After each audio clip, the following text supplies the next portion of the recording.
Therapy. Hello. So you're on day 3 of the UK tour. Yes. How's it gone so far? Brilliant. Yeah. Newcastle sold out, go on the northeast. Glasgow sold out, go on the Jocks. Tonight's looking really good too, so it's been brilliant at London. Yeah. So is there anything unusual about the Newcastle show? Well, our record label is from the northeast, Jarrow. And there was, it was just absolutely packed. And then afterwards, we were taken out to a club, a local club promoter, just took us down to the head of steam, and it was brilliant. We were really well looked after. Yeah. And we played the entire new album, every single track on the new album, plus some other goodies, and they all went down really well. Lovely. I think that was great. So was there a million bands playing in the venue next door when you did Newcastle? Oh yeah, there was like a local band all dire on as well, so it was kind of, the whole back was just one constant loading of equipment, guitars, amps and various haircuts. Hair dryers. Hair straighteners. So what kind of mix are you playing from Crooked Timber with the the rest of your back catalogue? Well, we just started trying to go for stuff that was quite compatible, and we found that Unbeliever off Troublegum, it's got that kind of Crooked Timbery kind of groove. Fantasy Bag, it's got a really nice bit of atmospherics off Pleasure Death. Summer of Hate, as well as Teeth Grinder, they were both around today. And also If It Kills Me, it's got a nice really trance-like groove. So it's those kind of things. It's the most difficult it's ever been this time, because we're playing all of the new album actually. So we kind of have to make sure that the rest of it works with it. Yeah. I mean, you've released so many albums now. How long does it take to sort of plan a set list that that you can change regularly on a long tour? Well, we change it with the first 2 or 3 nights, and then we kind of, that's usually a good point when to judge it, that you've got enough. And as when you start to get bored, then you can kind of have other bits and pieces in it. Yeah. So you're off to Europe. Hitting the heavy metal heartland of the world. So which countries in sort of Europe do you enjoy playing the most? Which countries get you the most? Well, it depends. The Belgians, Luxembourg, Dutch have always been really, really good to us, and the crowds have always been fantastic. Germany blows hot and cold. It depends what the album's like. If the album's slightly more punky, they like it. If it goes slightly more experimental, like this album, they're not so sure. The same also got in France. It's the same. But I mean, the Italians and Spanish are always really, really good as well, and we'll be going there later in the year. And the Balkans is fantastic. The moodiest one is the Germans, because the people that love Troublegum were the kind of punk metal crossover kids, and anything outside that box they don't get. This is not efficient yet. Yeah, yeah. With these weird time signatures and these, but what can you do? They've been really good to us in the past, and it hasn't interfered with the sales of the record or like that. But it's just, I think some of them want to hear 20 versions of Nowhere. Would you do that No. if the crowd was going a bit mental? No, I just felt otherwise I may as well just stand up there and make carpet. So you lived in Belgium for a while, Michael. Are you dab-handed Flemish or French?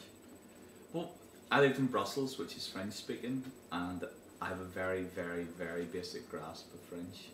And do you just talk louder and point? Well, a bit of that, but it's amazing what words and phrases come back. But what I did find was people there love to practice their English. So anytime, even in the supermarket, I would get the French out, they would reply in English because it was so obvious. Yeah. But no, Flemish. Flemish is a bit like Dutch, and my wife's Dutch, so I picked up a lot of that as well. Yeah. But I'm by no means fluent in either. Yeah. I mean, with Flemish, do you find you have to warn people to wear an anorak? The first few phrases. Yeah, this might get messy. Right, Crooked Timber. It's a new album. It's produced by Andy Gill with Gang of Four fame. How is it working with such a legendary producer in God's chosen county? It was good actually. Although I must admit, the Northeast was a great place to record, because we spent a lot of our time up there, and we had a wonderful time. We've recorded in different places of the world, but I mean, not like it was a great experience, and we did some of the mixing up there as well, which is really good. Andy Gill was good to work with, because he was he sort of gets he's familiar with the band from the very early days of the band as well, so he knew what we were kind of trying to do with this record was to bring back a bit more of the grooves and the bass, the bottom end and the sound, and because he got it straight away, I think in the past some producers, because of the success we had with Troublegum, can nod, they can nod and say whatever we say, yep, no problem. But when they get in there, they automatically panic and think, well, it needs to have big crunchy mid-90s guitar sounds, otherwise the punters won't like it, and they panic at the last minute. Whereas I think someone like Andy Gill says, well, the whole point of the band is, you were doing all this before, that's what you get, stuff like Teeth Grinder and all like that. It was what the band was doing best. So. Yeah, I mean, he was quite eccentric in a good way, and we sort of react well with characters like that. Not quite so meat and potatoes, straightforward. He had lots of great stories, and he's quite a foodie. Right. So we would obviously get this bit of banter going with him and stuff about food and things. We go out and say, right, we're going out to get a sandwich. Fancy it? And they go, 2 roast pheasants. Just to wind you up, sort of thing. So he was good in that level, really sort of interesting character, musically and personally. Yeah, he's known for his work with Jesus Lizard as well. So was that a nice sort of mix of 2 sort of influences? It was, but a really weird story about the Jesus Lizard, and it's bizarre. It's like Twilight Zone stuff. We get up there, and within a couple of days of him arriving in the northeast, we were talking about the Jesus Lizard, and we were also very near a gig called the Clooney. The studio was literally 20 yards from a gig called the Clooney, and we were having this discussion about the Jesus Lizard. And how much he would hear occasionally from the guys, and he liked working with them, and we said we toured with them, big fans. It was great to tour that. And we found out about a week later that while we were having that conversation, the legendary Shack Shakers featuring Dwayne Dennison and the Jesus Lizard were playing the Clooney down the road. So we were literally within 20 yards of this lad we were talking about, all the way from America. We didn't know they were on. So we missed them. We found out 2 days later. A lad said, "Oh, hey, Dwayne Dennison was in here the other day." What word would you sum up your reaction in? Which is like bizarre, because we could have went down, said hello to him, hung out, because we were talking about it. It was like, oh, well, one word would be shite. I mean, the theme for the album started off, I mean, this is from the lyrics side of things. I mean, the music was just all over the place because we all did it together. But I wanted to make something that kind of, I was really reading a lot of Samuel Beckett. I was reading about the theatre of the absurd, and what I liked about it was that how, post-war, when the theatre of the absurd came in, it dealt with an awful lot of trying to deal with life in all its kind of absurdity, and trying to point out the little habits that we all have in our everyday life, which if you put them down on paper, just seems so ridiculous. And on studying some of Samuel Beckett stuff, I came across Immanuel Kant, because a lot of Beckett's early books were written in the very early days of psychoanalysis and psychology and philosophy in London. And he picked up on this, on Kant as well. And then I just reading up on Kant, I came across this quote a couple of times as a backstory. So we had a track called Crooked Timber after the song, and then that kind of tied in with the album title. Right. But things like Enjoy the Struggle and everything like that, they're very much, the themes of the album are very much like about the constant endurance test, which is living. I mean, worse for some people than others. But the fact that nobody really kind of knows what's going on, and as long as there's always a brilliant capacity in mankind just to push on regardless, which is, I think, the best proper thing about the human race. Yeah. So you've been to Walthamstow then. No 2 therapy albums are exactly the same. So I mean, what kind of bands were you listening to during the sort of writing process for this album? Quite a lot of different things, really. I mean, we were listening to quite a lot of Charlie Mingus for some of the sort of bassy guitar riffs. A bit of dubstep for some of the atmospherics, like Bang, Scream and Burial, some of the vocal effects on it.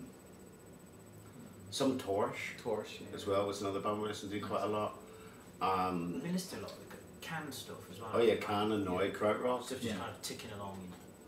Early Queens of Stone Age, bits and pieces of that as well, because they got all that from Can, that sort of hypnotic on the up band. Bits of Kraftwerk, funny enough, as well. Yeah. And some Stravinsky for this time pulses and Ballichkas for daylight. Right. A little bit of Beefheart. Sort of usual. I think we tried to stay away from the not the Germans would like it, but we stayed away from the kind of melodic punk this time around. Right. And took things which would be slightly more kind of exciting. Yeah. And one thing which I think has worked out really good and why the album is so strong, sometimes we've been guilty of this in the past, we could get an album and there'll be like maybe 4 different types of song on it. There'll be 2 ballads, 3 fast songs, 4 mid-paced ones. I think with this one, everything's its unique little entity. You know, there's something very unique about each song and the way it's put together and stuff, but it all still hangs together, and thank God sounds like us. You know, so that's something that I was really pleased with when we finished it up. Was it a quick album to make by your standards? Well, it is. It wasn't. It was quick in the fact that what we learned a long time ago was don't write in the studio. You know, so we go to Derby and we write there, and the songs were all written. But it was. We had to take a bit of time off, you know, because we did a week. Then Andy had a commitment with the Gang of Four for a week, and he would come back, and then, you know, we had to take a couple of weeks off, and then we had to go in and mix again. I mean, the whole thing probably took about 4.5 weeks altogether, but it was spread out over a couple of months because of gaps in the time schedule. Yeah, that was nice to do as well, because if you've too little time, there's certain things that maybe fall by the wayside, or you don't have that afternoon to spend trying out an off the wall idea. But we were able to go back and sort of say, what would happen if we tried that? And so it was kind of the best of both worlds, I think. The sort of similar time block, but spreading it out and just, you know, coming back to stuff in fresh ears. The one good thing that Andy Gill did as well was he was very kind of, you see some producers, they kind of flap when the record label are coming down and stuff, they start going, oh shit, you know. And he was very kind of calm and just like, well, this is the sound we're going for, you know, we're going for this drum sound, we're kind of, you know, and he wouldn't kind of go, right, we've got to, you know, let's race through it. He was like, well, you know, we're getting it right. So, you know, yeah, from a drumming point of view, we had this mad idea where it was, like, we recorded the drums first, and then the cymbals afterwards, which was just like, I mean, I'd never done that before, but it was like, I mean, it worked, but it was a thing where basically, so it was like recording the album twice for the kit. But he, you know, he was just like, well, this is how we're going to do it, you know. And looking back, you can kind of see why he does that, you know. Was it hard to do? It was actually, yeah. It was just bonkers because you did it with, like, there were pads on everything, so I'm hitting it, but obviously not hearing it. And then you do the 10 tracks, go back to the first one, and I'd be there going, do I hit a cymbal there? What the fuck am I doing? But he was very kind of convinced and sure about how it should all work and blah blah blah blah.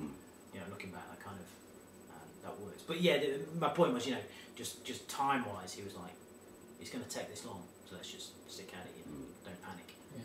Did you do anything similar by picking out the riffs and putting the chords on at the end of the song? Yeah, Def Leppard style. No. Yeah.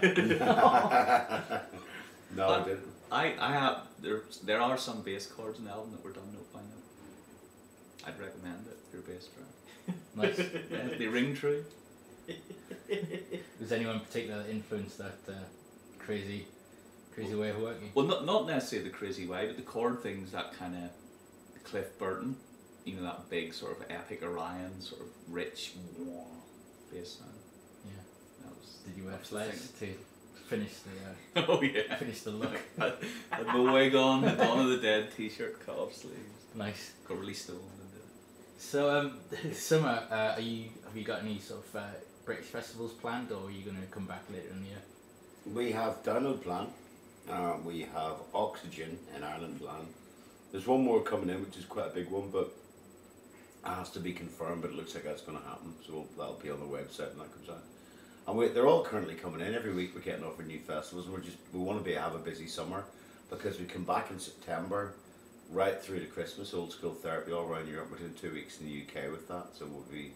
You know, this was a very, very short UK tour this time before Europe, so the next time we're back will be longer. Brilliant. And any festivals, as I say, they're coming in every day, so the best thing is to check the website and see what we're up to. That's great. Finally, you know, you've been going, you know, most bands seem to fall by the wayside after 2-3 albums if they're really lucky. What's the secret of longevity? Enjoying? What's the secret of... Enjoying? Yeah. Honestly, it's like the fact that it's... I think it's when it seemed... I can see why bands don't last that long, because whenever certain things like money and fame become involved, all of a sudden egos can go out of control and things like that. But I think with a band like us, it's because we've always done what we've... I mean, we've always said the fact that we've had different kinds of albums and it's kept it interesting for us as much as for the panders. Brilliant. Well, Therapy, enjoy Europe. Thank you. Enjoy Germany. And their breads and cheeses throughout the land. Well, thanks very much, and thanks for joining us on the Kerrang podcast. Thank you.